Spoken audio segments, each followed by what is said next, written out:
Our Constitution, Section 56, Subsection 1. All persons are equal before the law and have the right to equal protection and benefit of. Every person has the right not to be treated unfairly, discriminate, men or others as their nationality. Tribe, caste, race or background, social origin, social status. Nabo, osomabhizimusi namabhizimusi kahulumende bonke athi no stick, no criminal wabafuna imisebenzi. No parliament, no stigma and discrimination does not mean family creation. Parliament,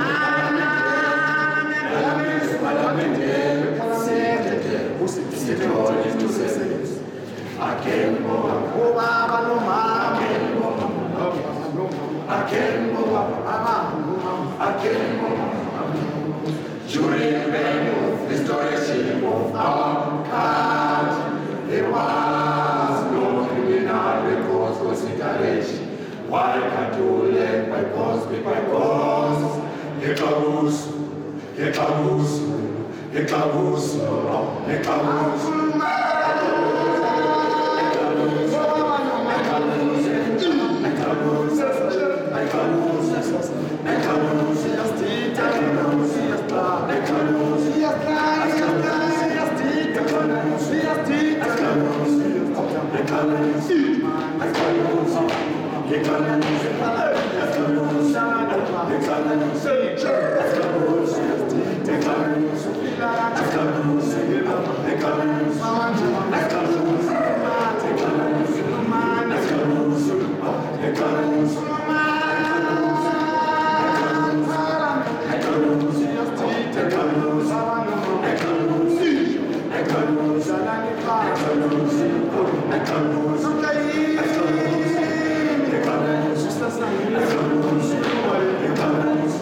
Our Constitution, Section 56, Subsection 1. All persons are equal before the law and have the right to equal protection and benefit of. Every person has the right not to be treated unfairly, discriminate, men or others as their nationality. Tribe, caste, race or background, social origin, social status. Nabo, osomabhizimusi namabhizimusi kahulumende bonke athi no stick, no criminal wabafuna imisebenzi. No parliament, no stigma and discrimination does not mean family creation. Parliament,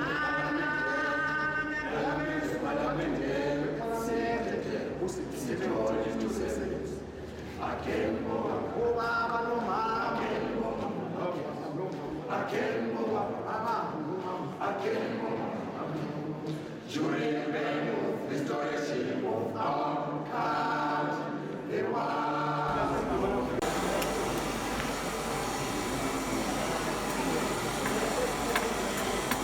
So, Zita and Jan. Wellington mugwagwa.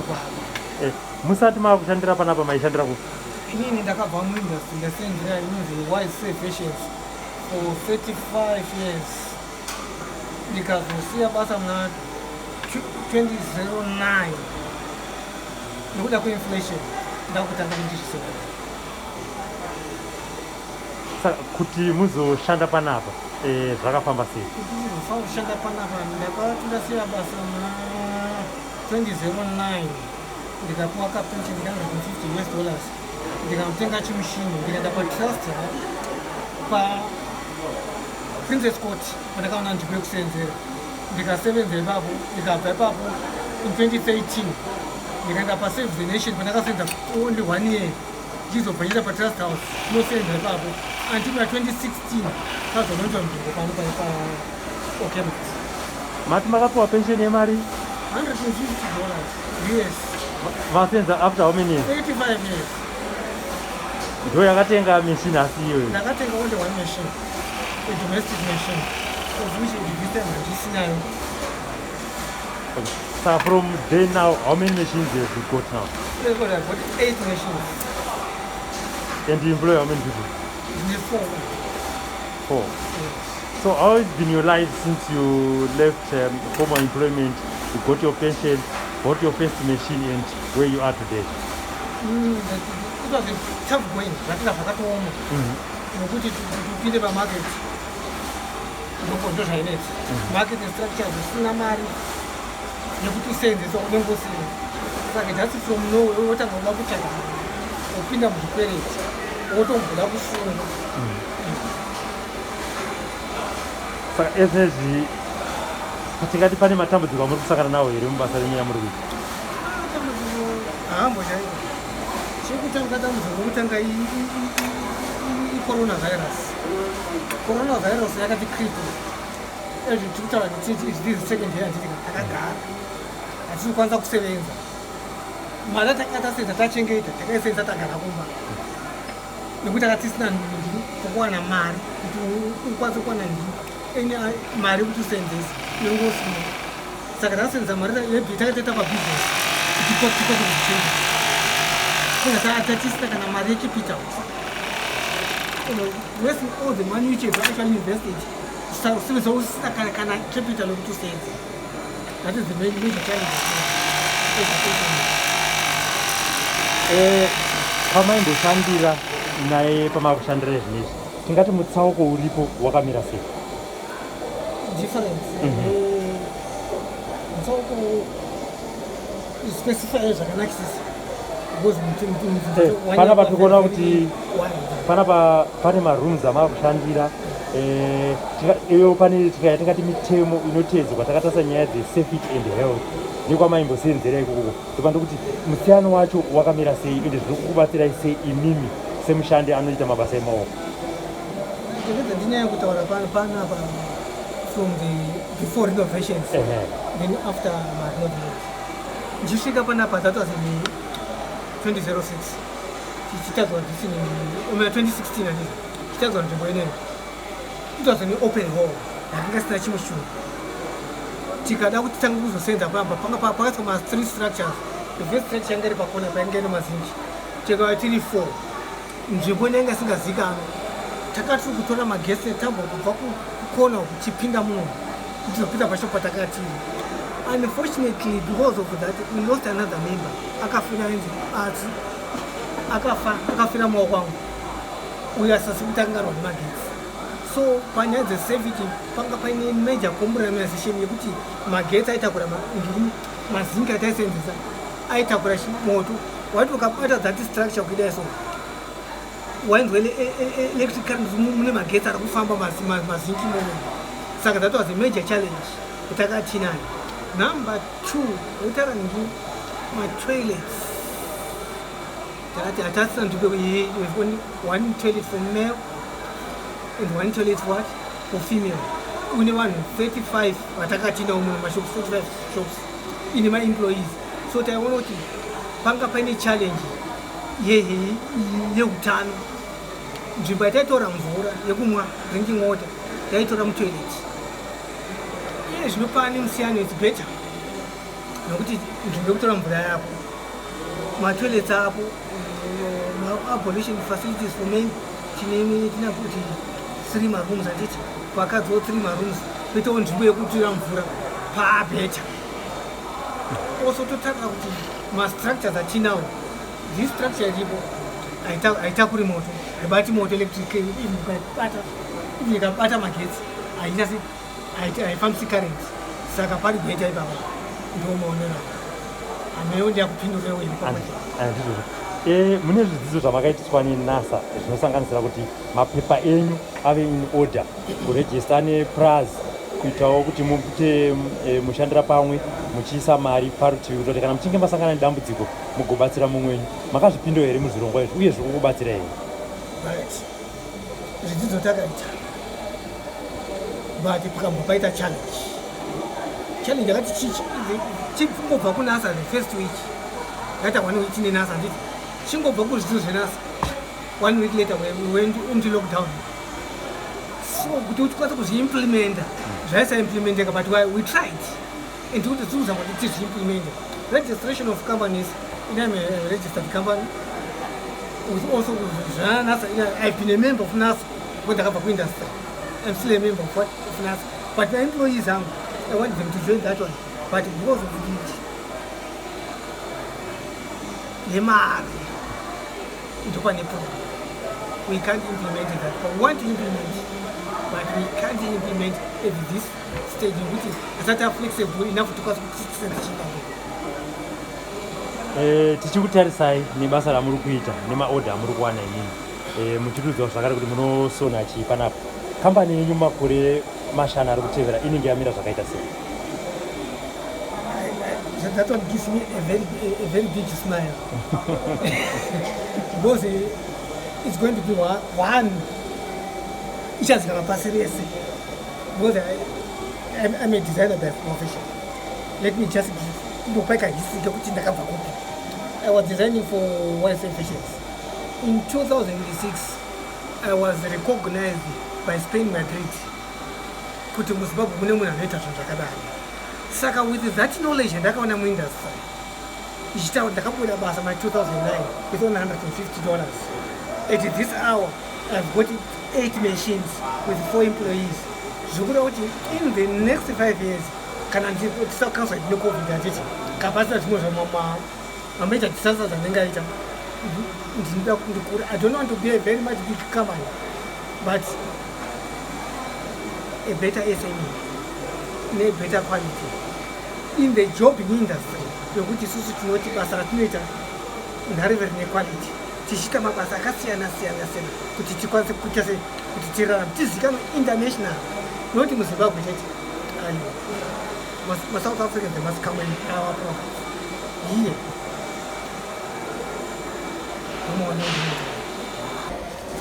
Right. Wellington Mugogo anotanga kubva kuchikoro achiuya muno muindustry ndotanga kupinda 1992 ndipo ndakandapedza chikoro chibva ndaita O level ndikatsvaka ndaida kuita fit and tenor but because yekuti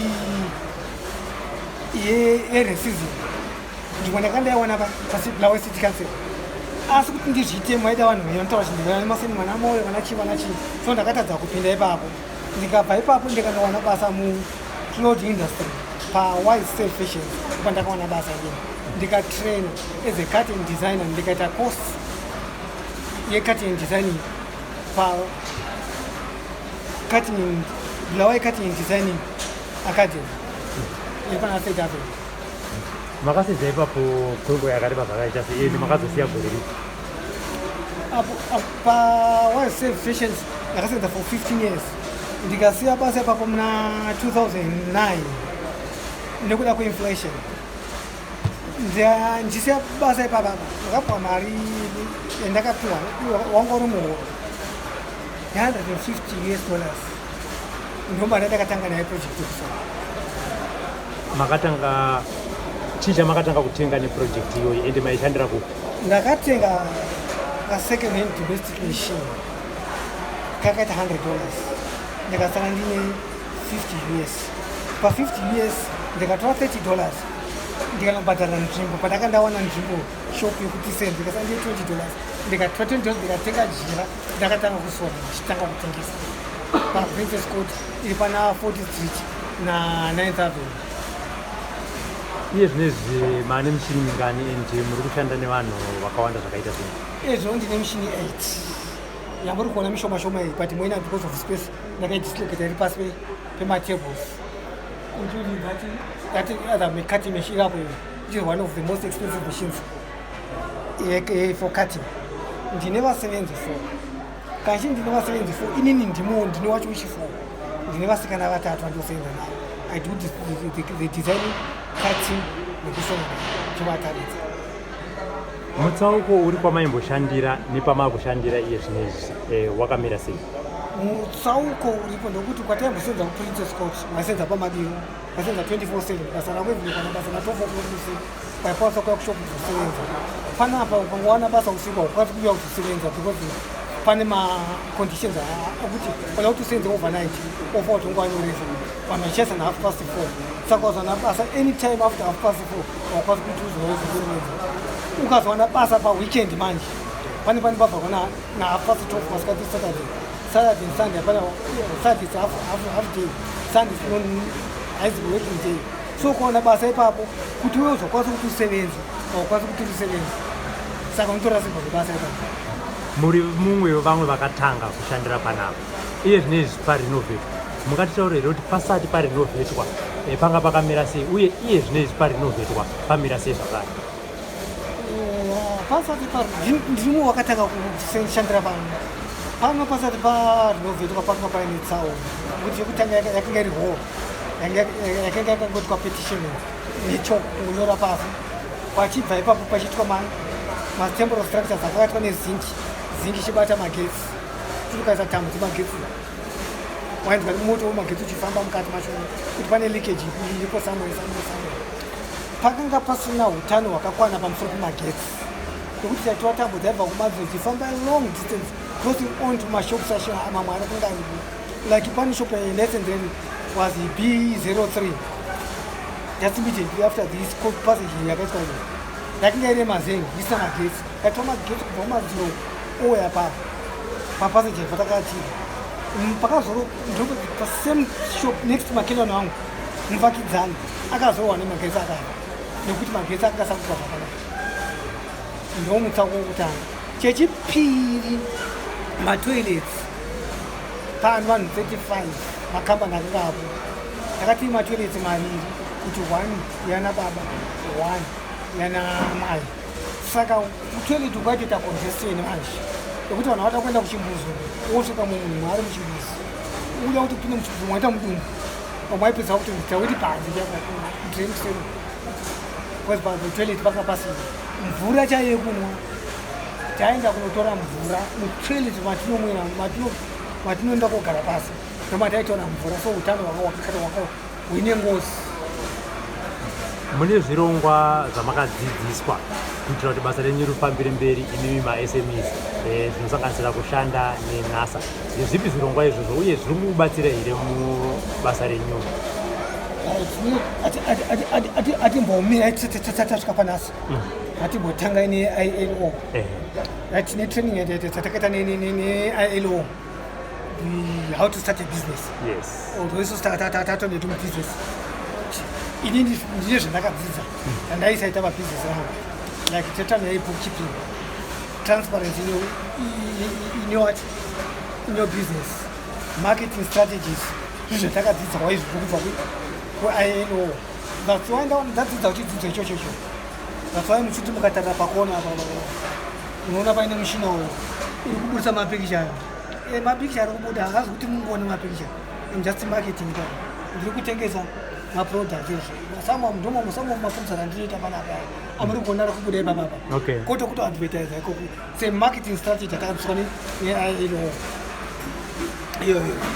Also mukombiyuta yemunhu noma ndoitawo bookkeeping yangu ndangasenza basa rakati randibudisira mari yakati ndawana mari yakati kubva kuna nhingi ndina credita ndingatora chinhu kwandine chikwereti vari well documented mokuti handitambudziki kuti ndikaite chii ndinenge ndinaizvo zvemunhu in case that computer can get a breakdown yakrasha kuti tichikwanisa kuwana that information haizongofiri computer uita backup of this thing ka-USB any information and then that computer is backed up in this nkanheka kaneka ndinako ndomaitrana ndakadzidza kubva kwailo mabusiness management toenda panyaya yenasa vachidzidzisa kuidentify ngozi kuti uzive kuti chinonzi ngozi ndechipi nokuti tingangota kuti ngozi asi singazi kuti tingadzivhikire sei ngozi tine ngozi takadzidziswa nenasa kuti chakati ngozi take magetsi idzotambudza magetsi idzozotakadzidzisa